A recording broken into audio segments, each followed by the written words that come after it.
শেষ পর্যন্ত হাসনাত আব্দুল্লাহ, শারজিস আলম তারাই ইতিহাসে আসল হিরো হতে যাচ্ছে। যাদের জন্য আমরা এই গণ অভ্যুত্থানকে সফল করেছি, তাদের কাছে যদি উনি প্রকাশ্যে মিডিয়াতে যদি ক্ষমা না চায়, আমরা এক দফা দাবিতে উনার পদত্যাগ চাইবো। এদিকে এবার সমন্বয়কদের অ্যাকশনের নতুন ইতিহাস তৈরি হয়। ডক্টর ইউনূস পড়েন তুপের মুখে দেশে বিভিন্ন ঘটনা ঘটাতে। জাতিসংঘ থেকেও চাপ আসতেছে।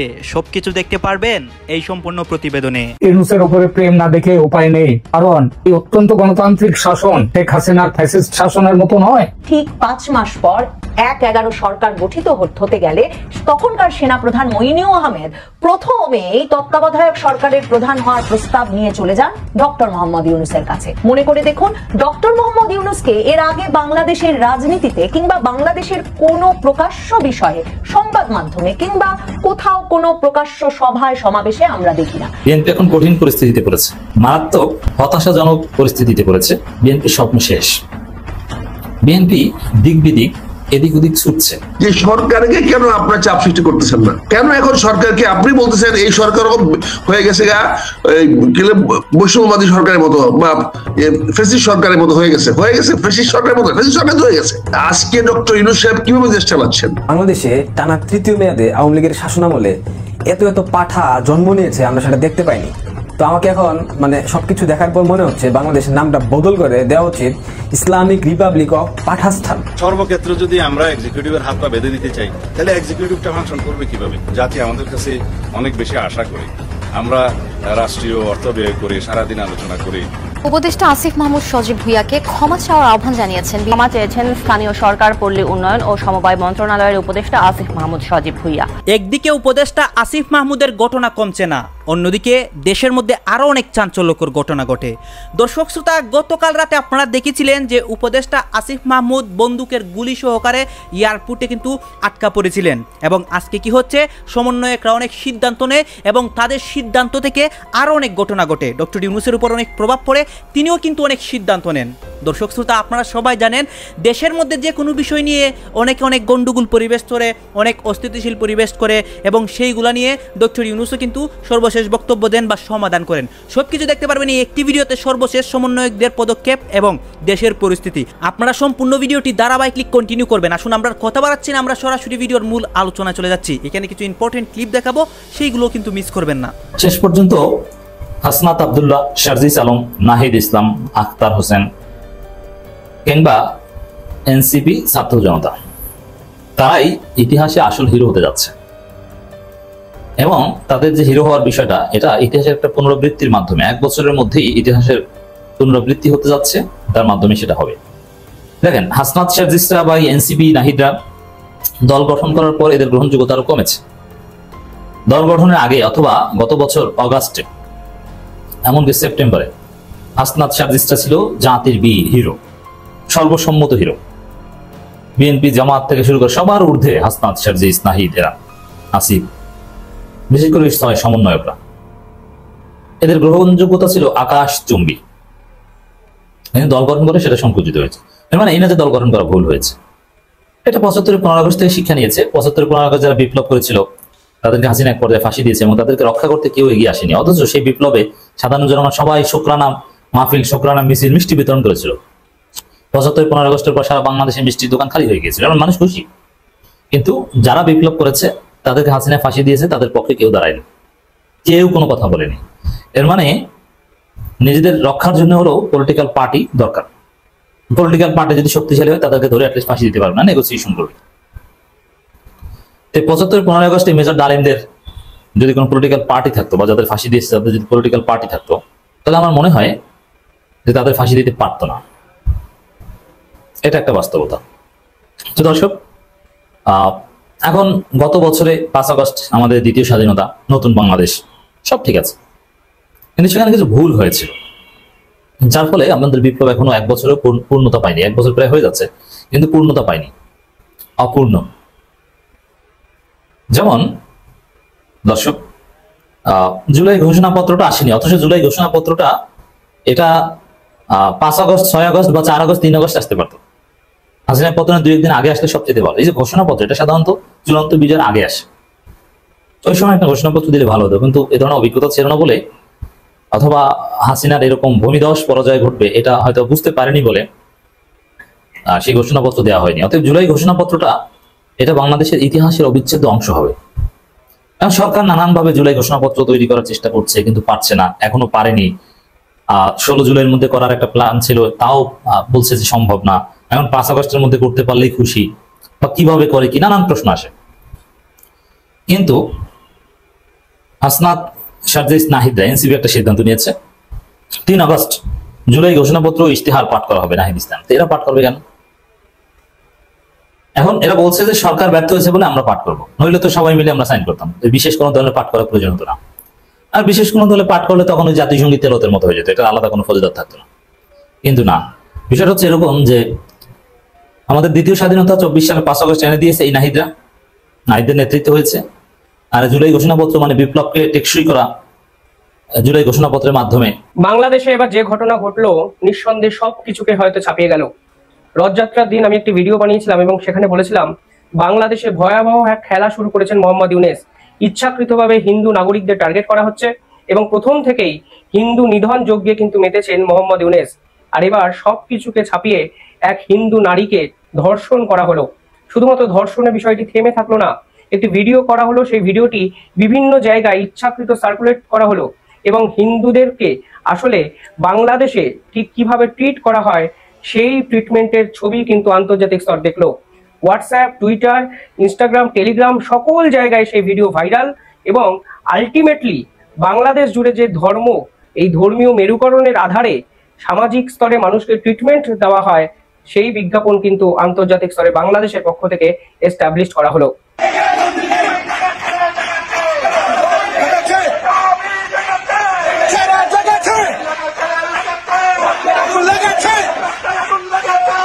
দেখুন, লাগাতার 2-3 দিন ধরে আমি বড় বেশি ধর্ষণ ওরিয়েন্টেড ভিডিও বানাতে শুরু করেছি। কারণ কি? কারণ আমি যেখানে থাকি সেই বাংলা রীতিমতো কসবা কাণ্ডে উত্তাল। আর এবার দেখুন বাংলাদেশে এই রকম একটি সিমিলার ঘটনা আমাদের সামনে উঠে এলো। কসবা কাণ্ড নিয়ে আমি লাগাতার ভিডিও করছি, আমরা লাগাতার ইন্টারভিউ নিচ্ছি। আপনারা বাংলার পলিটিক্সের সমস্ত ভিডিও শিবম দাস এই ইউটিউব চ্যানেলে কিন্তু খুঁজে পাবেন। কসবা কাণ্ডে যেরকম আমরা সরব, একইভাবে বাংলাদেশের এক হিন্দু নারীর উপর যে নির্যাতনের ঘটনা আন্তর্জাতিক স্তরে ছড়িয়ে পড়লো তা নিয়েও কিন্তু আমরা একইভাবে সরব এবং এর তীব্র প্রতিবাদ জানাই। যদিও বাংলাদেশের এই ঘটনার এক আন্তর্জাতিক প্রেক্ষাপট আছে। ঘটনাটি কি ঘটেছে আমি সহজ করে আগে আপনাদের একটু বলে দিই। 26শে জুন 2025 বাংলাদেশের কুমিল্লায় এই ধরনের নৃশংস এক ঘটনা ঘটে, যেখানে দেখা যায় এই 21 বছরের একজন হিন্দু নারীকে ধর্ষণ করা হয় এবং যখন ধর্ষণ করা হয় সেই ধর্ষণের ভিডিও নাকি শুট করা হচ্ছিল কিছু জনের দ্বারা। অর্থাৎ সেই নারীকে থামানোর কোনো দরকার পড়েনি, মানে এই ঘটনার থামানোর তারা চেষ্টা করেননি, তারা ভিডিও করেছেন। এবং পরবর্তীকালে জানা যায় যিনি অরিজিনাল অভিযুক্ত সেই অভিযুক্ত ব্যক্তিরই সাগরেদ এই যারা ভিডিও ক্যামেরা নিয়ে এই ভিডিওগুলো করছিলেন তারাই। আন্তর্জাতিক প্রেক্ষাপটটা কোথায় দেখুন, ভারত যে কথা বারবার বলে এসছে যে বাংলাদেশের হিন্দুরা সুরক্ষিত নয়, বাংলাদেশের হিন্দুদের উপর আক্রমণ করা হচ্ছে, বাংলাদেশের হিন্দু মুসলমান যে এই যে ব্যভিচার, এই যে বিরোধ, তা কিন্তু সর্বোচ্চ জায়গায় চলে গেছে সে 60 মাসে মোহাম্মদ ইউনূসের রাজত্বকালে। সেই কোনো কিছুই কিন্তু বাংলাদেশ সরকার কর্ণপাত করেনি। মোহাম্মদ ইউনূস বারংবার কি বলেছেন? মোহাম্মদ ইউনূস বারংবার বলেছেন আসলে এগুলো ভারতের মিডিয়ার অপপ্রচার। আর আজকে দেখুন বাংলাদেশের সড়কে, রাজপথে শুধুমাত্র ছাত্রছাত্রীরা নেমেছেন তা নয়, একাধিক পেশার একাধিক মানুষই কিন্তু সরকার বিরোধী আন্দোলনে পা মিলিয়েছেন। তাদের একটাই দাবি, যারা এই নির্মম হত্যাকাণ্ড ঘটালো তাদেরকে উপযুক্ত শাস্তি দিতে হবে।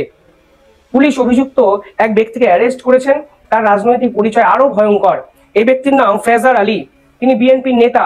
যে বিএনপি কিছুদিন আগেও ভারতের সঙ্গে কথা বলতে চেয়েছিলেন, সেই বিএনপির একজন নেতা এই ধরনের ঘৃণ্য কাজ করলেন, সেটা কিন্তু মেনে নেওয়া সত্যি আনএক্সেপ্টেবল এবং কঠিন। পুরো বিষয়টি বাংলাদেশ কোর্টে যায়। কোর্ট কি বলে আমি একটু পয়েন্ট ওয়াইজ আপনাদেরকে তুলে ধরতে চাই, তাহলে আপনারা বুঝতে পারবেন বাংলাদেশের সামগ্রিক চেহারাটা এক্স্যাক্টলি কোন জায়গায় দাঁড়িয়ে আছে। বাংলাদেশের কোর্ট বলে অবিলম্বে সোশ্যাল নেটওয়ার্ক থেকে সমস্ত ভিডিও সরিয়ে দিতে হবে। যে নারীটি এই ঘটনার যার সঙ্গে হয়েছে তাকে সাইকোলজিক্যাল সাপোর্ট দিতে হবে এবং এই পুরো তদন্ত প্রক্রিয়া এবং বিচারাধীন এই পুরো বিষয়টির মীমাংসা 90 দিনের মধ্যে করতে হবে। তিনি পরিষ্কারভাবে একটি লাইন উল্লেখ করেছেন যে rape videos as war trophies, কখনোই যেন এটা হতে দেওয়া না হয়। এই রেয়ার ভিডিওসকে বা রেপ ভিডিওসকে আপনারা সার্কুলেট করে আপনারা ভাবছেন যুদ্ধে ট্রফি জিতে গেছেন, সেটা কিন্তু কোনোদিন হতে দেওয়া সম্ভব নয়। হাইকোর্ট অ্যাক্টিভলি এই পুরো বিষয়টার মধ্যে ঢুকেছেন, কারণ না ঢুকলে তাদেরও হয়তো কোনো না কোনো জায়গায় বিশ্বাসযোগ্যতার প্রশ্ন কিন্তু একটা ধাক্কা খেত। দেখুন, এই পুরো বিষয়টা বাংলাদেশের যদি সামাজিক অবস্থান দেখেন তাহলে কোন কোন প্রশ্ন তুলতে পারে। প্রথমত, সংখ্যালঘুরা সুরক্ষিত নয়। বাংলাদেশে টানা তৃতীয় মেয়াদে আওয়ামী লীগের শাসনামলে এত পাঠা জন্ম নিয়েছে, আমরা সেটা দেখতে পাইনি।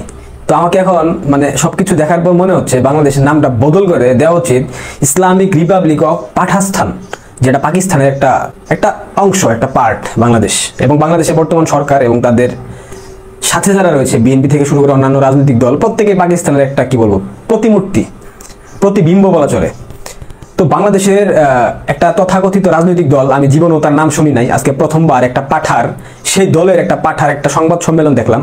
এখানে সে বলেছে সে ভারতীয় দূতাবাসে হামলা করবে, বাংলাদেশে অবস্থিত যে ভারতীয় হাইকমিশন সেখানে হামলা করবে, সরাসরি সে ঘোষণা দিয়েছে। এবং সেটা আগামী 6 আগস্ট, 5 আগস্ট জাতীয় গণঅভ্যুত্থান দিবস, এরপর 6 তারিখ তারা ভারতীয় দূতাবাসে হামলা চালাবে এবং সেটা প্রকাশ্যে সংবাদ সম্মেলন সে বিবৃতি দিয়েছে। প্রিয় দর্শক, আপনাদের সুবিধার জন্য ভিডিওটা দেখেন এবং সেই পাঠাটাকে একবার চিনে নেন।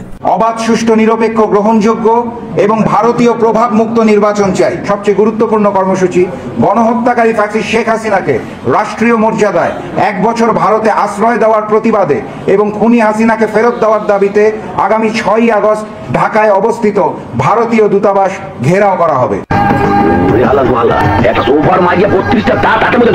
ফ্যাসিস্ট খুনি স্বৈরাচারী শেখ হাসিনাকে ভারতে আশ্রয় দেওয়ার অপরাধে আগামী 6 আগস্ট এই পাঠাদের তথাকথিত গণতন্ত্র পার্টি, জাতীয় গণতন্ত্র পার্টির নাম, এই পাঠারা ভারতীয় দূতাবাসে হামলা করার ঘোষণা দিয়েছে। যদিও সেটা মুখে বলেছে ঘেরাও করবে। ঘেরাও করা মানে তো আলটিমেটলি হামলা করার মতো একটা পরিস্থিতি। বাংলাদেশ একটা পাঠার রাষ্ট্র, এটা নিয়ে আসলে নতুন করে বলার কিছু নাই। এই পাঠাদের নিয়ন্ত্রণে চলছে বাংলাদেশ। পাঠাদের ক্রমান্বয়ে ধারাবাহিক শ্রেণীবিন্যাসের মাধ্যমে বাংলাদেশ নিয়ন্ত্রিত হচ্ছে।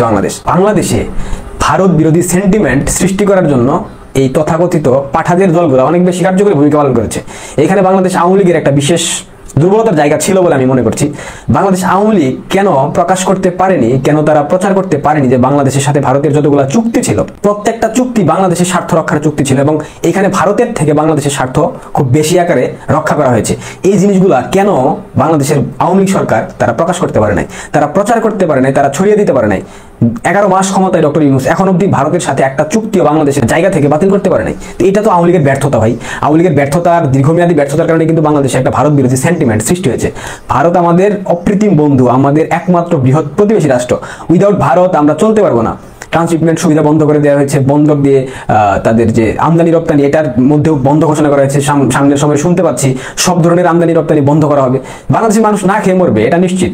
তবে ডক্টর ইউনূসের তাতে কিছু যায় বা আসে না। বাংলাদেশের মানুষ না খেয়ে মরলে, তাদের পেটে ক্ষুধা লাগলে, তাদের হাতে পয়সা না থাকলে তিনি ক্ষুদ্র ঋণ দেবেন এবং তিনি তো সেটা খুব ভালো বুঝেন সেই ব্যবসা। কিন্তু একজন ব্যবসায়ী, বাংলাদেশকে পুঁজি করে তিনি এখন ব্যবসা করতেছেন, মানুষের অনুভূতিকে পুঁজি করে ব্যবসা করতেছেন। আর তথাকথিত ইসলামিক বাটপারগুলোর কথা কি বলবো, এরা তো আসলে ব্যবসার থেকেও খারাপ। চ্যানেল আইয়ের 3য় মাত্রার জনপ্রিয় সাংবাদিক জিল্লু কাকা, তো জিল্লু কাকা জুলাই আগস্টের অভ্যুত্থানের সময় মারাত্মক গুজব ছড়াইছেন, আওয়ামী লীগ বিরোধী বিভিন্ন ধরনের কথা বলেছেন। কিন্তু এখন জিল্লু কাকা কি হইলো হঠাৎ বুঝতেছি না। জিল্লু কাকা দেখি পোল্টে, জিল্লু কাকা আওয়ামী লীগের দূষণ হয়ে গেল, স্বৈরাচারে দূষণ হয়ে গেল। জিল্লু কাকা দেখি আমাদের গ্রুপে যোগদান করে ফেলেছে। জিল্লু কাকা একটা বিবৃতি দিয়েছে, চলেন শুনি। 5 মাস পর 1-11 সরকার গঠিত হতে গেলে তখনকার সেনাপ্রধান মইনুল আহমেদ প্রথমেই তত্ত্বাবধায়ক সরকারের প্রধান হওয়ার প্রস্তাব নিয়ে চলে যান ডক্টর মোহাম্মদ ইউনূসের কাছে। মনে করে দেখুন, ডক্টর মোহাম্মদ ইউনূসকে এর আগে বাংলাদেশের রাজনীতিতে কিংবা বাংলাদেশের কোনো প্রকাশ্য বিষয়ে সংবাদ মাধ্যমে কিংবা কোথাও কোনো প্রকাশ্য সভায় সমাবেশে আমরা দেখি না। কিন্তু 2007 সালের 1-11 সময় ওই পুরস্কার পাওয়ার 5 মাসের মধ্যে ডক্টর মোহাম্মদ ইউনূসকে দেশে আমরা ভীষণ অ্যাক্টিভ দেখি, সক্রিয় দেখি। তিনি তত্ত্বাবধায়ক সরকার প্রধান হওয়ার প্রস্তাব গ্রহণ না করলেও তিনি রাজনৈতিক দল গঠনের ঘোষণা দেন।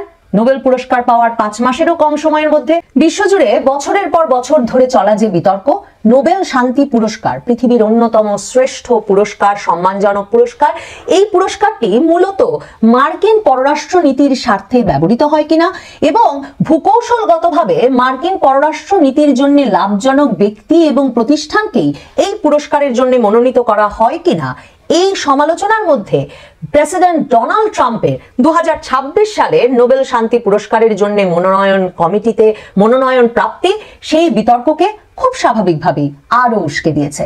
রিপাবলিকান একজন নেতা যিনি মার্কিন কংগ্রেসের সদস্য, তিনি নোবেল কমিটিকে প্রেসিডেন্ট ডোনাল্ড ট্রাম্পকে মনোনয়ন দেওয়ার অনুরোধ জানিয়ে লেখা চিঠিতে সরাসরি লিখেছেন যে ইরান ইসরায়েল যুদ্ধ বন্ধে প্রেসিডেন্ট ডোনাল্ড ট্রাম্পের যে ভূমিকা, সেই ভূমিকার জন্য তাকে অবশ্যই 2026 সালে নোবেল শান্তি পুরস্কারে ভূষিত করা উচিত। অথচ ইরান ইসরায়েল সহিংসতায় প্রেসিডেন্ট ডোনাল্ড ট্রাম্প নিজে যুক্ত হয়ে পড়েছিলেন এবং 13,000 কেজির বোমা বেঁধে B-2 বোমারু বিমান তিনি ইরানের উদ্দেশ্যে পাঠিয়েছিলেন ইসরায়েলের যুদ্ধের সমর্থনে। ইসরায়েল বিনা উস্কানিতে ইরানের তেহরান সহ বিভিন্ন শহরে সামরিক হামলা শুরুর পর থেকেই প্রেসিডেন্ট ডোনাল্ড ট্রাম্প ইসরায়েলকে সরাসরি সমর্থন জানিয়ে আসছিলেন এবং ইরানকে হুমকি দিচ্ছিলেন যে যুক্তরাষ্ট্র এই হামলায় যুক্ত হবে, এবং তিনি সেই হামলায় যুক্ত হয়েছিলেন। ইরান পাল্টা হামলায় মার্কিন সামরিক ঘাঁটিকে লক্ষ্য করে হামলা শুরু করার পর প্রেসিডেন্ট ডোনাল্ড ট্রাম্প কিছুটা ভড়কে যান এবং যুদ্ধ থেকে সরে এসে যুদ্ধবিরতির আহ্বান জানান দুপক্ষকেই। এখন যেই প্রেসিডেন্ট ডোনাল্ড ট্রাম্প ইরানে হামলা চালিয়ে মার্কিন বিমান পাঠিয়ে সবেমাত্র বললেন যে ইরানে পরিচালিত সেই হামলা নাকি ছিল এক চমৎকার দর্শনীয় হামলা, সামরিক হামলাকে যেই যুদ্ধবাজ নেতা চমৎকার দর্শনীয় হামলা বলে সোশ্যাল মিডিয়ায় স্ট্যাটাস দেন, তাকেই নোবেল শান্তি পুরস্কারের জন্য মনোনয়ন দেওয়া খুব স্বাভাবিকভাবেই আবারও প্রশ্নের সম্মুখীন করেছে নোবেল শান্তি পুরস্কারকে। নোবেল শান্তি পুরস্কারের জন্য ডোনাল্ড ট্রাম্পকে মনোনয়ন দিতে যাচ্ছে পাকিস্তানও। পাকিস্তানের সেনাপ্রধান আসিম মুনিরের সঙ্গে সাম্প্রতিক লাঞ্চে সম্ভবত ডোনাল্ড ট্রাম্প এ কথাটাই বলে দিয়েছিলেন পাকিস্তানের সবচেয়ে প্রভাবশালী এই ব্যক্তিকে যে ভারত পাকিস্তান যুদ্ধ থামাতে তিনি যে মধ্যস্থতার ভূমিকা রেখেছেন তা স্বীকৃতি দিয়ে যাতে পাকিস্তান তাকে নোবেল শান্তি পুরস্কারে ভূষিত করবার জন্য মনোনয়ন দেয়। পাকিস্তানের পার্লামেন্টে এই আলোচনা উঠলে পাকিস্তানের সেনেটের একজন সদস্য এমন কথাও বলেছেন যে দেওয়া যাক ডোনাল্ড ট্রাম্পকে এই মনোনয়ন, কারণ ডোনাল্ড ট্রাম্প পাকিস্তানের জন্য ভালো, আর যদি ডোনাল্ড ট্রাম্পের ইগো সন্তুষ্ট হয় এই মনোনয়ন পেলে তাহলে কেন নয়, পাকিস্তানের এই মনোনয়ন দেওয়াই উচিত। এটাই নোবেল শান্তি পুরস্কার সম্পর্কে সমালোচকদের প্রধান সমালোচনা, যে মার্কিন যুক্তরাষ্ট্রের ইগো যাতে সন্তুষ্ট হয়, তাদের স্বার্থ যেই ব্যক্তি প্রতিষ্ঠান দ্বারা রক্ষিত হয় বা যেভাবে রক্ষিত হয়, কিংবা তাদের পররাষ্ট্রনীতিকেই মূল পররাষ্ট্রনীতি সবচেয়ে যুদ্ধবাজ পররাষ্ট্রনীতি হলেও সেই পররাষ্ট্রনীতিকেই শান্তির পররাষ্ট্রনীতি হিসেবে প্রতিষ্ঠার একটা কৌশল বা অস্ত্র বা নিয়ামক হয়ে উঠেছে। দর্শক, কুমিল্লার মুরাদনগরে যে ধর্ষণকাণ্ড হয়েছে সেই কাণ্ডের পর নানা ধরনের প্রোপাগান্ডা ছড়ানোর চেষ্টা করা হচ্ছে এবং যে নারী ভুক্তভোগী সেই নারী সনাতন ধর্মের বলে তার নামে নানা ধরনের বিশ্রী কথা ছড়ানো হচ্ছে। ওই যার সঙ্গে এই ঘটনা ঘটেছে, যে ব্যক্তি ধর্ষণ করেছে তার সঙ্গে ওই নারীর পরকীয়া ছিল, এই ধরনের বিশ্রী কথাবার্তা ছড়ানোর চেষ্টা করা হচ্ছে এবং সেই নারীকে নিয়ে আবার কিছু গণমাধ্যম এমন তথ্যও দিচ্ছে যে মামলা তুলে নেবে, এই মামলা রাখবে না, এরকম পরিস্থিতি এরকম বিষয়গুলো নিয়ে আমরা একটা ভিডিও বানিয়েছিলাম, যেখানে কালের কণ্ঠের বরাত দিয়ে আমরা বলেছিলাম যে কালের কণ্ঠ ব্যাপারটা সামনে নিয়ে আসছে যে ওই মামলা তিনি তুলে নিতে চাচ্ছেন, তার স্বামী তুলে নিতে চাচ্ছে, তারা ভয় পাচ্ছে, এই ভয়ের পেছনে কারা মদত দিচ্ছে এবং তার নামে কারা প্রোপাগান্ডা ছড়াচ্ছে, ব্যাপারগুলো একেবারে অন্য পথে ডাইভার্ট করার চেষ্টা হচ্ছে। অন্য পথে ডাইভার্ট করার যখন চেষ্টা হচ্ছে, এর মাঝে যখন রাজনীতি ঢুকে গেছে, তখন আসল তথ্য কি জানাচ্ছে পুলিশ, এবং এই প্রচারও ছড়িয়ে দেওয়া হয়েছিল গত রাতে, সেটা হচ্ছে যে এই ভুক্তভোগী নারী আত্মহত্যা করেছেন। কিন্তু পুলিশ কি বলছে? পুলিশ সবকিছুর একটা নিশ্চিত সমাধান, একটা একেবারে সঠিক তথ্য সংশ্লিষ্ট থানার ওসি তার একটা সাক্ষাৎকারের মাধ্যমে উঠে এসেছে, যাতে মনে হচ্ছে যে এই যে ব্যাপারগুলো প্রচার করা হচ্ছে সেই প্রচারের পেছনে অন্য কোনো ষড়যন্ত্র রয়েছে। কি হচ্ছে সেখানে সেই আলোচনা করবো এই ভিডিওতে। বলছিলাম কুমিল্লার মুরাদনগরে ভুক্তভোগী যে নারী তিনি আত্মহত্যা করেছেন এরকম কথা ছড়িয়ে দেওয়া হয়েছে, তার সঙ্গে ওই ধর্ষকের পরকীয়া ছিল, এই ধরনের বিশ্রী কথা ছড়ানো হচ্ছে এবং কারা ছড়াচ্ছে খুব সহজেই এটা বোঝা যায় যে কারা ছড়িয়ে ধর্ষককে বাঁচানোর চেষ্টা করছে। আবার যারা মোবাইলে ধারণ করেছে এবং ভিডিও করা অবস্থায় নগ্নদেহী সেই নারীকে প্রহার করেছে, তাকে নির্যাতন করেছে, সেই ব্যাপারগুলো আসছে যে সেখানেও প্রভাব বিস্তারের প্রসঙ্গ আসছে কিনা। রাজনীতি ঢুকে গেছে এর মধ্যে, বিভিন্ন দল বিভিন্ন বিভিন্ন দলকে দোষারোপ করার চেষ্টা করছে। এই রাজনীতির মধ্য থেকে সঠিক কথা কি? সেই ভুক্তভোগী নারী কি মামলা তুলে নিতে চাচ্ছেন? সংশ্লিষ্ট থানার মুরাদনগর থানার ওসি জাহিদ তিনি নিশ্চিত করেছেন যে না, মামলা তুলে নিতে চাওয়ার কোনো ঘটনা আমরা জানি না, বরং একটি মামলা করা হয়েছিল, আরও একটি মামলা করা হয়েছে এবং ধর্ষণ মামলার পর পর্নোগ্রাফি আইনে তার মামলা হয়েছে, আর একটা মামলা হয়েছে এবং যারা এই ভিডিও চিত্র ধারণ করেছে তাদের মোবাইল জব্দ করা হয়েছে। সেই মোবাইলে যদি আবার পর্নোগ্রাফি পাওয়া যায়, প্রচার তো একটা অপরাধ, পর্নোগ্রাফি করেছে তারা, প্রচার করেছে, যদি মোবাইলে সেটা পাওয়া যায় তাহলে আইসিটি অ্যাক্টেও আর একটা মামলা করার চিন্তা পুলিশের রয়েছে, এমন কথা নিশ্চিত করেছেন ওসি জাহিদ।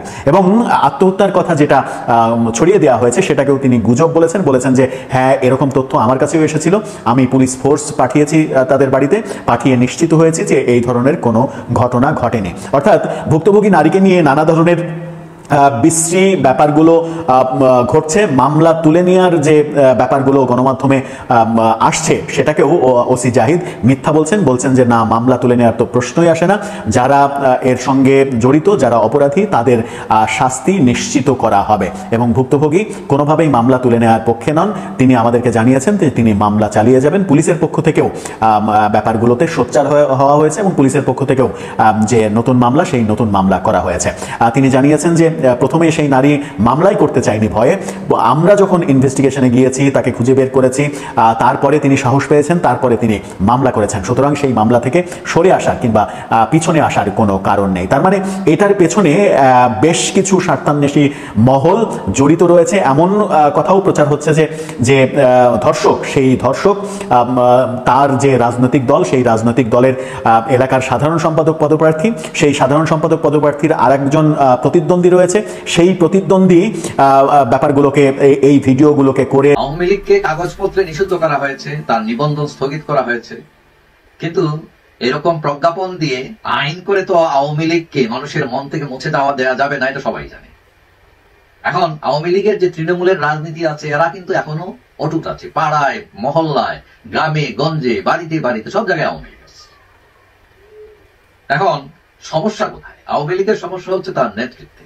শেখ হাসিনা যদিও অনেক অ্যাক্টিভ অনলাইনে ভারতে থেকে, কিন্তু তার নেতৃত্ব নিয়ে অলরেডি প্রশ্ন উঠেছে।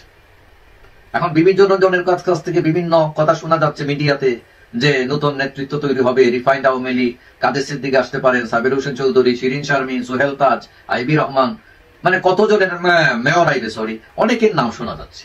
কিন্তু আসলে এগুলো দিয়ে আসবেন কিনা, তারা নেতৃত্বে আসবেন কিনা, বা আসলে কি হবে, এগুলো সবকিছু অনিশ্চিত। এখন যাদের নাম শোনা যাচ্ছে তাদের যতটুকু জানা যাচ্ছে যে অনেকেই রাজি নন, অনেকে আছেন শেখ হাসিনার প্রতি লয়াল এখন, আবার কেউ আছেন যে যারা রাজি আছেন কিন্তু তাদের গ্রহণযোগ্যতা নাই, ক্যাপাবিলিটি নাই যে এরকম একটা দলকে চালানোর জন্য। এখন গোয়েন্দা সংস্থাগুলো তৎপর আছে যে নতুন আওয়ামী লীগ তৈরি করার জন্য, কারণ আওয়ামী লীগ যদি যে পক্ষই হোক না কেন, আওয়ামী লীগ নির্বাচনে না থাকলে সেই নির্বাচন গ্রহণযোগ্য হবে না, সেটা একটা শিশুও জানে। এখন সরকারও করেছে ব্যাপারটা, কারণ ডক্টর ইউনূসের নেতৃত্বে শেখ হাসিনার আওয়ামী লীগ নির্বাচনে আসবেন, আসার কথা নয়। তাহলে কোন আওয়ামী লীগ আসবে? এখন যতটুকু শোনা যাচ্ছে যে সরকার যদি যাদের নাম আগে বললাম তাদেরকে যদি ম্যানেজ করতে না পারে, তাহলে সরকার আওয়ামী লীগ যেরকম একটা দামি নির্বাচন করছিল যে সরকারও আওয়ামী লীগ, বিরোধী দলও আওয়ামী লীগ, একই কায়দায় এই সরকার বিএনপির সাথে মিলেমিশে একটা ফরম্যাট দাঁড় করাতে পারে, ঠিক আওয়ামী লীগ কায়দায় দামি নির্বাচনের মতো। দর্শক শ্রোতা, আপনারা তো দেখলেন এখানে কি হতে হচ্ছে। অনেকে কিন্তু অনেক কথা বলতেছে, অনেকে আলোচনা করতেছে, অনেকে সমালোচনা করতেছে, দেশের বিভিন্ন অবস্থা এবং পরিস্থিতি নিয়ে সবাই সবার মন্তব্য প্রকাশ করতেছে এবং তাদের মন্তব্য বলে দেখে আমরা অনেক কিছু বুঝতে পারি দেশের মধ্যে কি হচ্ছে এবং দেশের পরিস্থিতি ঠিক কোন দিকে যাচ্ছে। দর্শক শ্রোতা, এখানে কিন্তু বিশেষ করে ডক্টর ইউনূসের বিষয়ে কথা হয়, আর অনেক সমন্বয়কদের নিয়ে কথা হয়, বা তারা কে কী পদক্ষেপ নিচ্ছে এইগুলো নিয়ে কথা হয়। দর্শক শ্রোতা, এই বিষয়গুলোর সাথে আপনারা একমত পোষণ করেন না কি দ্বিমত পোষণ করেন, এটা আপনারা অবশ্যই কমেন্ট বক্সে লিখে যাবেন। আর হ্যাঁ, তখন আপনাদেরকে আমরা যা কিছু দেখিয়েছি সব কিছু আমরা সোশ্যাল মিডিয়া থেকে সংগ্রহ করেছি, এখানে আমাদের নিজস্ব কোনো মন্তব্য নেই বা নিজস্ব কোনো সিদ্ধান্ত নেই। সর্বশেষ আপনাদের কাছে আমাদের রিকোয়েস্ট থাকবে, আপনারা আমাদের চ্যানেলে নতুন দর্শক হয়ে থাকলে চ্যানেলটি সাবস্ক্রাইব করবেন এবং পাশে থাকা বেল বাটনটি বাজাবেন, যাতে করে নেক্সট ভিডিওটা সবার আগে আপনাদের কাছে পৌঁছায়। ধন্যবাদ।